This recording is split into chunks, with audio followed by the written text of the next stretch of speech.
Okay, so I think even in the first cut, I was saying I was going on vacation. I said where I was going on vacation. I'm like, maybe I should do that. And also the first cut got interrupted anyways, so couldn't even. I could have spliced them together. But anyways, so the whole thing about going on vacation, why I mentioned it is because you might not get a video next week because of that. I'm going to try my best to upload either a video tomorrow and push it to next week, or something like that. But I no guarantee. I might be going to a comic book store up there where we're going, but no guarantee for that either because there might not be one close enough. So it's Saturday, and it makes me so mad because I don't want to go away. I hate going away.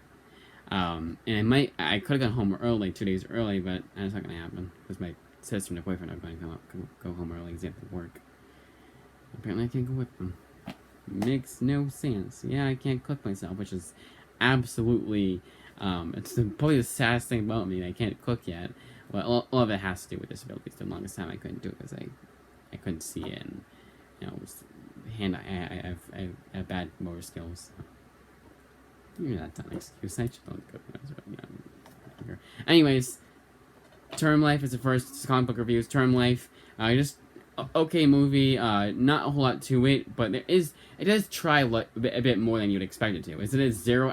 Is it deserve a 0% on Rotten Tomatoes? No. And technically, it's not a 0%. It just weren't enough reviews to calculate a score. But I believe here, let's check. I believe when you look it up on the Safari and they give you that preview, it does show it. Of course, it'll FE. Yeah, technically, there's only 7 reviews. Technically, it does say 0%. It's not that bad. It's just it's very standard. It's not a whole lot to it, but that's the other thing. You can't really recommend it to anybody really, unless you want a Vince Vaughn movie. He's an action hero. I think you got more of those anyways. Want to see Vince Vaughn and Haley Steinfeld in the movie? There you go. But I've been in the movie before. I don't know.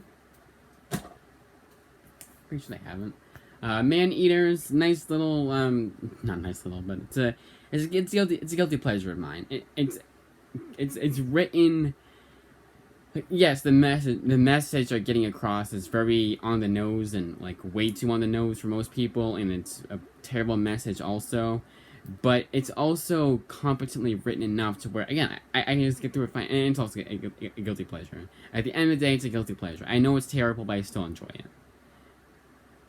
And no, I would never, not enough to buy this myself. I would never, ever consider buying this myself. Well, I considered it, but I would never go through with it.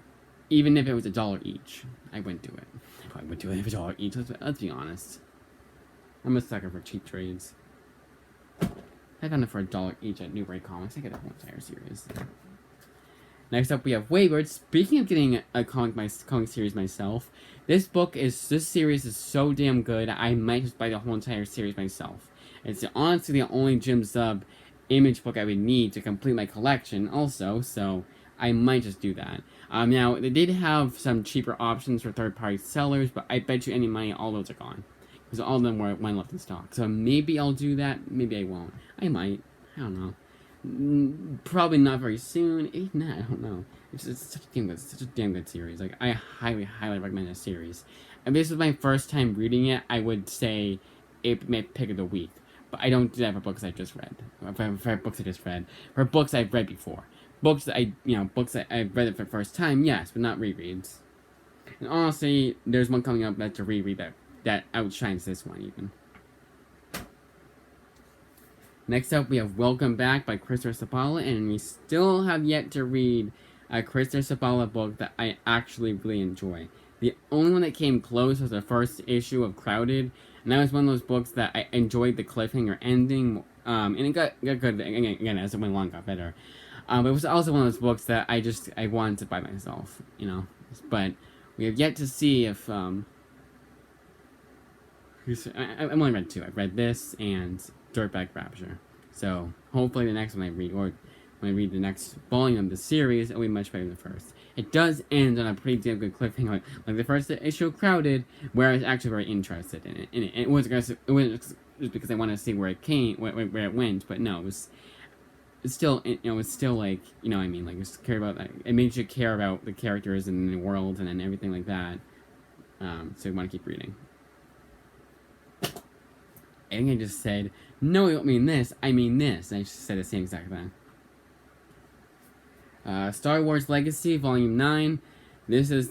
They should have adapted this into sequel trilogies. And then it wouldn't be so... it'd actually be good. Because this is how you do a sequel trilogy to the original trilogy. This is how you do a sequel trilogy. This is the original trilogy of Star Wars. I don't know how to say it. It sounds so weird. It's damn good comics, my point. See, this is the worst thing about having to do a second cut, is that I've already talked about these books. But I talked about them again, because I don't want to spice it too. Again, I told you guys where I was going on vacation, which I didn't want to do. Water damage, huh? Where? I like that they said that on this book, but they didn't say anything about Spider-Girl. Spider-Girl, well, maybe they did, I just haven't noticed it, because I didn't notice it until now. But anyways, Hungry Ghosts, and this one was... I only bought because one of the artists behind Zero was doing... had done this. I don't even remember who it was. Like, I'll flip through it, let's see if I can remember. It's Mateo something, but even when I was reading it, I couldn't tell you. Mateus? Leonardo? Yeah, Mateus, he did the heads. Okay, that was pretty good. I like that artwork. Not like more than others, of course, but I like the artwork in general. But this is a damn good horror anthology. It feels like it's both modern and it also is a throwback to like kind of like a creep show kind of thing. Like this, I could totally see being a trio. So the opposite comedy a bit. I could see this being a trios or horror see these being trios or horror segments on The Simpsons. It's not comedic, is my thing. It's just that it kind of is my point. It just kind of had that feel, you know what I mean? Like if it's an anthology, it's horror, Halloween kind of thing, like you'd catch it like on TV. But if they just had integrated more comedy into it, I could see it being adapted into a Simpsons trios or horror. My point is, it's my pick of the week for comics. Letter 44, I might drop. This is one of those series where it's not worth getting through the bad to get to the good, because even this volume, like the first two, like it was really good and it was worth it, because especially that Afghanistan story. Honestly, and it's also a forgettable comic too. I cannot tell you a single thing that happened in the first two volumes other than the most basic shit. Oh, this guy gets hired as the president, and these astronauts, there's stuff going on there. Oh, in Afghanistan there was this guy who they thought he was a bad guy. They thought he was a bad guy. He said he wasn't, and maybe he was. Oh, was he? Wasn't he? Let's find out that out. So that, at least I can tell you more about that one. The volume 2 and volume 1. But even this one, I can tell you, oh, well, there's a baby. He talks. No. And it's still good enough. Like, it's lacking that... It's lacking something that would make it much better than it is. It's not terrible. It's just okay. I don't understand why people like that book so much, honestly.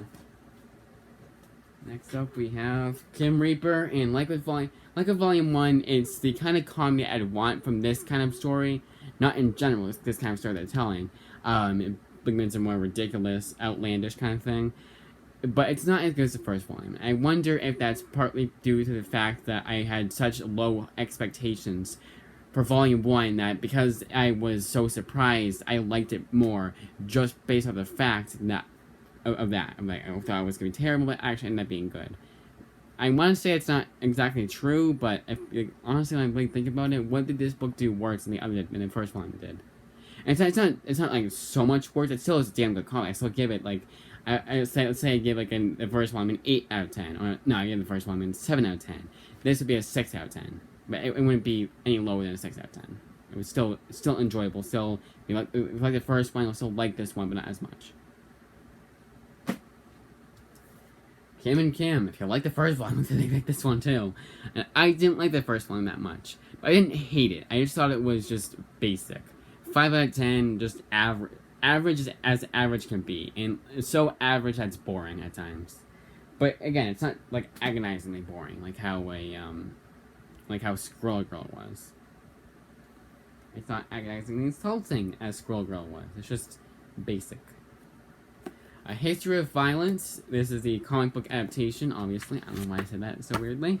So this is one of those adaptations where you get something out of each version of the So if you read the comic like the movie, the movie like the comic kind of thing, but there's nothing like it's not like, oh, there's so many differences in the book that aren't in the movie. I wish they were, and it's so insulting. Yada yada yada. No, like the movie is as compact as it can be. And I'm glad it was shorter. I'm glad the movie was short as it was. And in this comic, I was glad it was as long as it was. It's both complement, they both complement each other. What I'm trying to say, it's not one of those things where the book is better than the movie or the movie is better than the book. No, they each have their reason for existing, and they each do a job well. And it's a John Wagner book I actually liked. I should really read a later Judge Dredd book, not the first thing that ever came out from Judge Dredd. Because maybe everyone else feels the same way I did about the first Judge Dredd book I read. But I did read, I don't know if it was written by the same guy, but I read some free comic book day ones I didn't like either. They're actually in the wrong box right now, I believe. Unless I remember seeing, I haven't looked through my wrong box in a long time.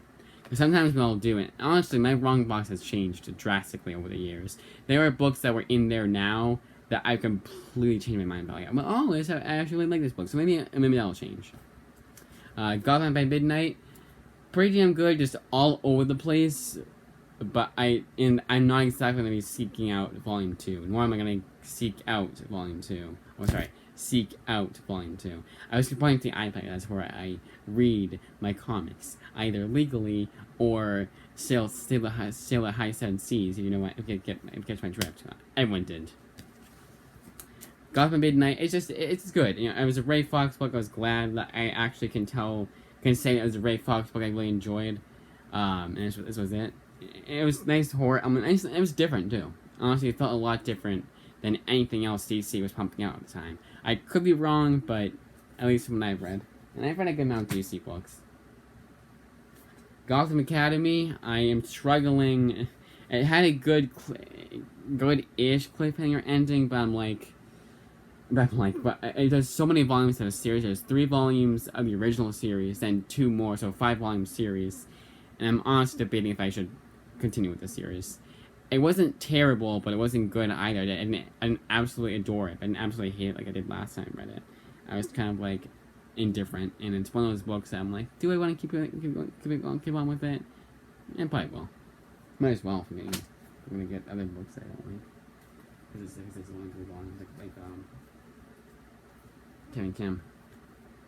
Batgirl and the Birds of Prey. Lego Volume 1. They should have adapted this into the Birds of Prey movie because it would have been a lot better. Hell, even integrate Batgirl in there. Well, it's Catwoman they couldn't do. Honestly, if the DCEU did that with Justice League, then they could do it here. They could have done it here. But maybe just replace Catwoman with this character, replace Batgirl with this character, and then it would have been fine. Or you didn't have to have as many characters, honestly. But what I'm saying is, adapt the story into. They adapted the stories into the Birds of Prey movie. They would have had trilogy on their hands. Because it actually would have been critically and commercially well received. The Unwritten, it's pretty good. It continues its streak as being a pretty good book. Not when I'm like, oh my god, it's the best thing ever. It's just really, it's above good, but below awesome. It's just below awesome, but below like really great. It's like pretty good, So awesome. We'll be in 2012 again. Transmetroploitan Volume 2 and Volume 1. I technically did not review Volume 1. Damn good series. Pick this up right now. And if you like, it's political comics done right.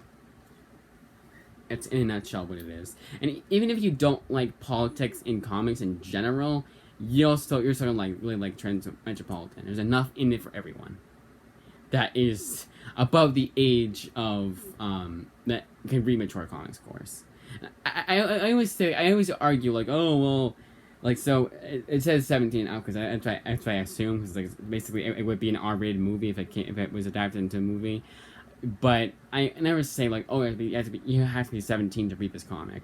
I would say like a mature high schooler, like 14-year-old, maybe 13-year-old, 12 to 14-year-old could read that and be fine. Honestly, a 10-year-old could read that and be fine. As generations go on, it gets less and less. Like honestly, there are 5-year-olds who watch R-rated movies, so, and that doesn't surprise me. That's what I'm trying to say. So like, I would say probably 14 years old, probably 12 to 14. 14 is like the average. Anyways, Kingdom Come by Mark Waid, absolutely astounding.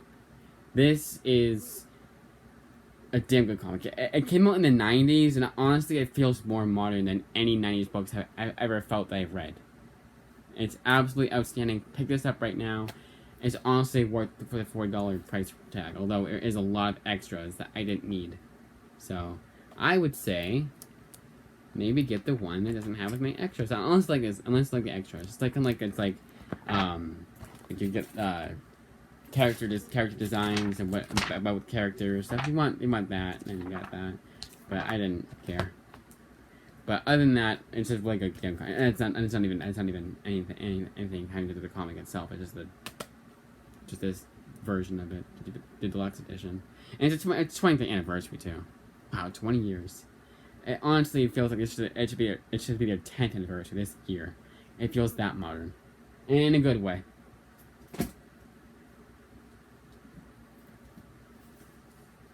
So let's carry these all here, just like that. It's tough to keep like doing this, and you don't see anything. Batman Arkham Unhinged. The end game story in here has been the highlight of the entire series. It's that damn good. Like, that is solid Batman material. Like, that isn't just like, oh, as an adaptation of a video game, it's good. No, that's like, as a Batman comic, that was good for Endgame. And no, it had nothing to do with the new 52 Endgame storyline. It did have to do with Batman and the Joker. It was very similar from what I've heard about from Endgame, which is kind of funny. But very damn good video game comics. It's based off that video game. And honestly,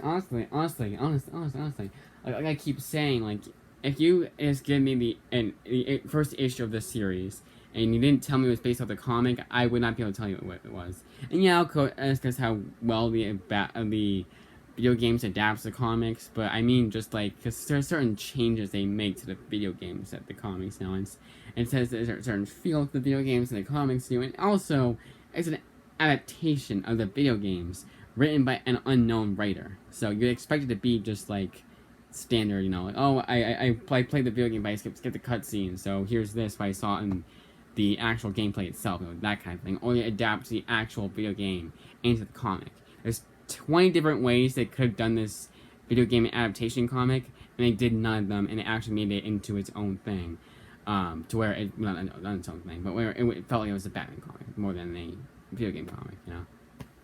Like, it could take place in comic book and regular Batman continuity. Graveyard Wars by A.J. Lieberman. This is an author to look out for. Very damn good, very damn interesting. I wish I watched this movie then more than Term Life, because Term Life is based off an A.J. Lieberman comic. Spider-Gwen.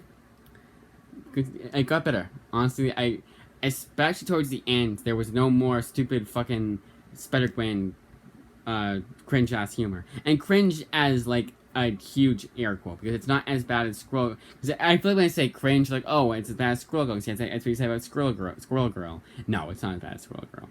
Nothing that I've read since has been as bad as Squirrel Girl. Not even Man-Eaters.